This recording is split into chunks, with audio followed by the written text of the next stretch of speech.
Les grains de sable mesurent entre 1/16 de millimètre et 2 millimètres.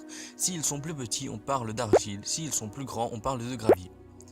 Dans le sable, on peut trouver jusqu'à 98% de grains de quartz. On peut aussi y trouver des grains de grenat en rouge et des grains de mica, ce sont des paillettes brillantes.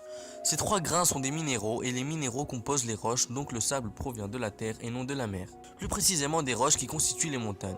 Chaque grain a été façonné par les éléments, la pluie, le vent, mais aussi par les glaciers. En effet, au fil de leur croissance, les lampes de glace avancent et rabotent le sol.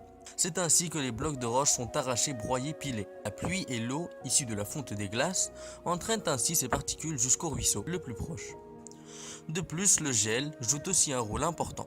En effet, l'eau de pluie s'infiltre dans les fissures de la roche et en gelant prend du volume, ce qui fait éclater la pierre.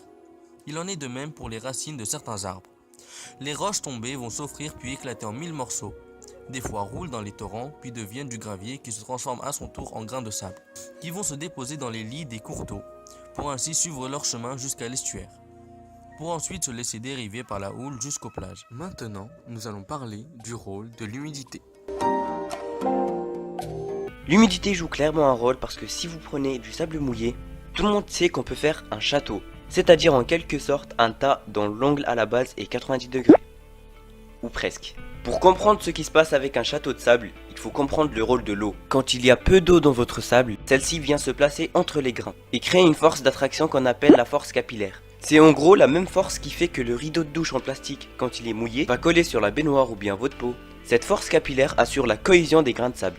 Pour qu'une structure en château de sable fonctionne bien, il faut qu'il y ait suffisamment d'eau pour créer tous ces ponts capillaires entre les grains. Mais pas trop parce que s'il commence à y avoir des poches d'eau, la structure s'affaiblit et peut s'effondrer. Donc il y a un niveau d'humidité optimal.